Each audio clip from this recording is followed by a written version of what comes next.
think we could be setting up worldwide for the perfect storm, really. And I'm not sure when this is going to happen. Maybe 2026 next year, maybe 2027. But with basically, number one, a big recession, corrections in the market, which we've kind of seen to start to happen, is due. Things have been going up and up. House prices, food, the markets, the stock market. Different reasons why, I won't get into those today. But we are due a massive correction. And then you've got to look at automation and robots now. Supermarkets with all of these checkouts where one person can control 8 instead of being 1 before. Amazon are now laying off tens of thousands of workers because of robots. The robots are just getting better. China's well ahead. They've got factories in China that operate where they don't even have to have the lights on because there's no humans in there, and the robots don't need the light. And this is only just going to get better and better and better. So more and more jobs are being displaced. And then you've got AI. So the factories and the automations and the robots can kind of take a lot of the blue collar work, the factory work, the manual labor work. My dad was telling me about a 3D printer, and I actually saw a video for it yesterday that came up, which you just upload the drawings and it just goes around and builds it all, which for a lot less of the cost and not much labor. So yeah, the robotics, the automations, replacing the blue collar. AI is gradually, bit by bit, replacing white workers, and I think it's only just dropped into the consciousness, AI, but there's so much going on that I think it's just going to come and just surprise most people, and jobs will already be going. You've got AI tools, say for example a sales team. You've already got AI tools now that are doing the outreach, the cold outreach, the initial warming of the lead to then pass to a human. So a sales team of say 10 could go down to a sales team of 2 or 3, with a lot of the repetitive menial warming up the leads taken care of before it actually gets to a human. And that human interaction is also only getting better. So with this, the food stuff, I mean, I could make lots of videos on all of that. Let's just say there's a few reasons why the food inflation's happening. I mean, the centralization of the food industry, for one, is not good because they control the market, don't they now? And that's not good for the consumer, for the quality. We have the illusion of choice, but do we really have choice? Many of these things are just coming from the same place with the label on for the various shop or supermarket. And if you go into any one of these corner stores now, it's just, I actually might do a video one day just for anybody that's watching in another country. These convenience stores, it's just, I noticed it more actually being in France for 3 months than coming back and staying in the south. The local Morrisons there, because all of the supermarkets now have taken over all of the local stores, haven't they? All of the old local stores, the newsagents. Yeah, it's been a complete takeover, really. But then you go into these shops and the fruit and veg aisle was like, it was probably 2 widths of this tree, the actual fresh produce from top to bottom, and a bit of veg, a bit of fruit. Everything else was not food. I mean, yes, some convenience stuff, some cleaning stuff, but just rows of sugar, rows of sugary drinks, rows of cakes and treats. And yeah, I suppose they did have some produce, some cheese and yogurt and things, but very basic and very low quality stuff. So to keep on track, yeah, the food stuff. So I've talked about this perfect storm that I'm kind of looking at what's going to be happening, because with a lot more jobs disappearing, the economy crashing, there could just be this massive storm of displacement of all sorts of people's lives happening next year, 2027. Like, we are due, if history repeats itself, which it does with the economies. If you just look at the charts, the last big crash was 2008. And if you just look at the charts, it's obviously rebounding massively, and it's just been going up and up and up and up and up and up and up. Like, that has to come down at some point. And some economists that I follow are predicting that it's going to be the biggest crash of all time. So if that comes in, obviously, remember when we're in a recession, less people have got less money, so there's less jobs. Sometimes people's hours are reduced.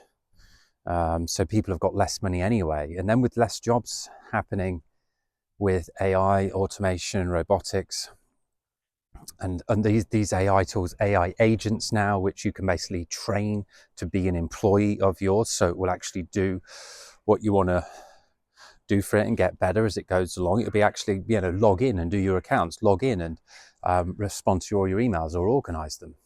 Like, not just do small things, like actually start to think like you, or think like what your business needs and your processes. And that's just getting going as well. So the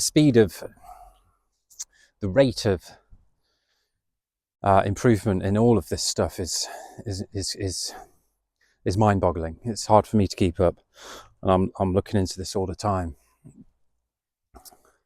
The chips as well are just now becoming so much more affordable and so much more powerful, and they're reaching AGI, which is artificial general intelligence, which means it's a lot more like the human brain. It can do a lot more of the reasoning and have the capacity to pull in and operate a lot more like a human. So these calls, I mean, I'm seeing a lot more videos now that you're just like, this is real, but it's AI. You can still kind of tell, but some of them maybe I'm not telling. They have got so much better.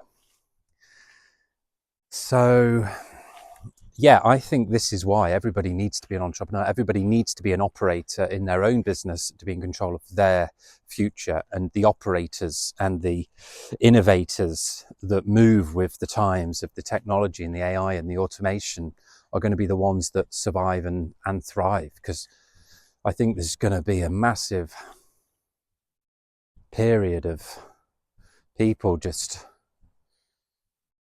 jobless. There's going to be more unemployment probably than we've ever seen ever before, and all kind of knock-ons for that. I'm following some good expert futurist predictions, and we'll go more onto this because I'm not sure what will happen with crypto with that, but I've kind of parked crypto in my mind because I've been focusing on this business. But that's obviously linked. Universal credit and CBDCs as well. Yeah, we're living in interesting times, but I just think you need to at least have a side hustle going on now, if not 3, if not 10, and starting to have a target for next year to really be earning enough money on your own, so you're not reliant on that job, even if you think it's safe. I mean, on the flip side, a lot of jobs are safe, and a lot more jobs will be needed. I think electricians and plumbers and good builders and good people that AI can't take away, the tradespeople who are organized, handymen that are organized. There's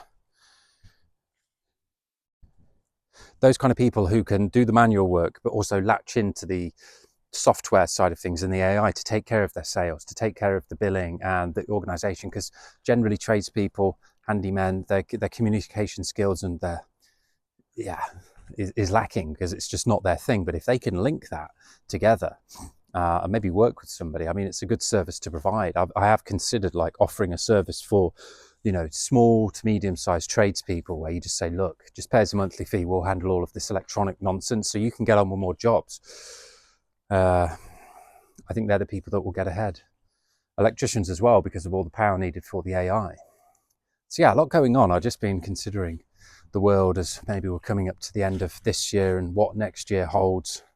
We're just going to be launching as many businesses as we can to make as much money as we can, to buy a nice big bit of land and do retreats and get off grid and be self-sufficient. That's my only goal.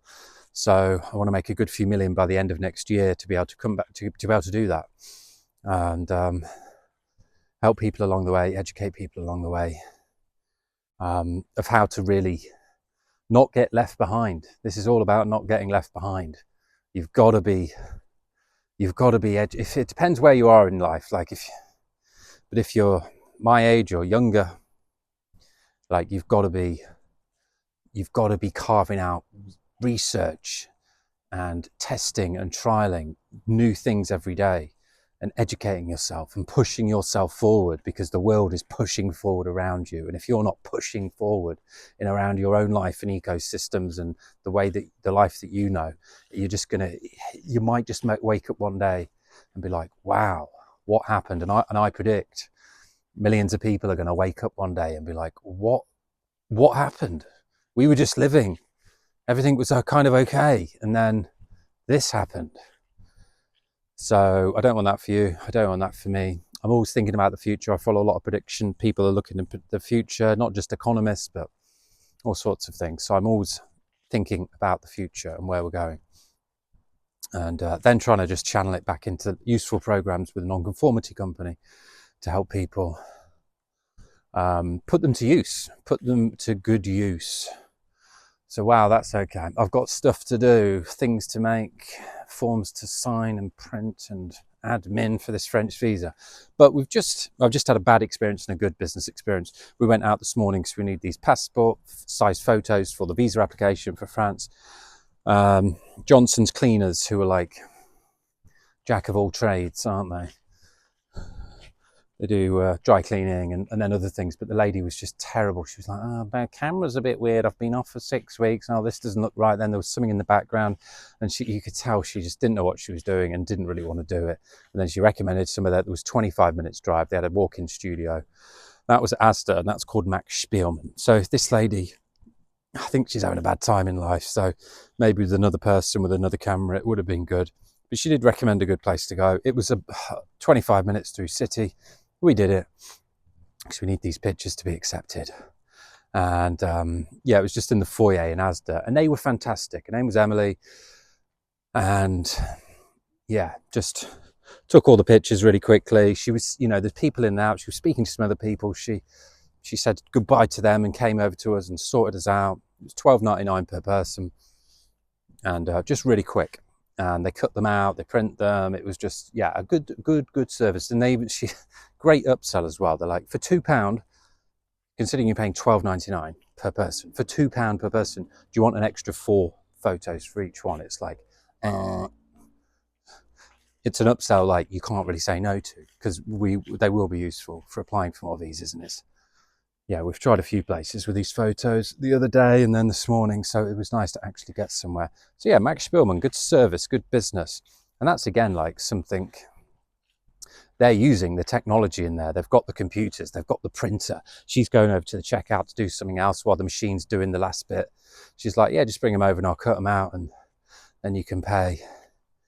But that, for somebody to take a photo and to check it for you and verify it, they guarantee it. There's all this technology and AI on computers, but I think people who do well and get all of their administrative technology kind of business operations all ship shape, they're the ones that are going to thrive, because they'll be able to start growing and employing other people and getting ahead of the competition. And yeah, so just some thoughts on where my head's at with the future and life. Who knows? But I just think the best solution is to be completely self-sufficient, working for yourself, earning your own money from lots of different multiple income streams, and then diversifying your investments further. And we'll go more into that with non-conformity finance and some of the crypto things that we do in the future. All right.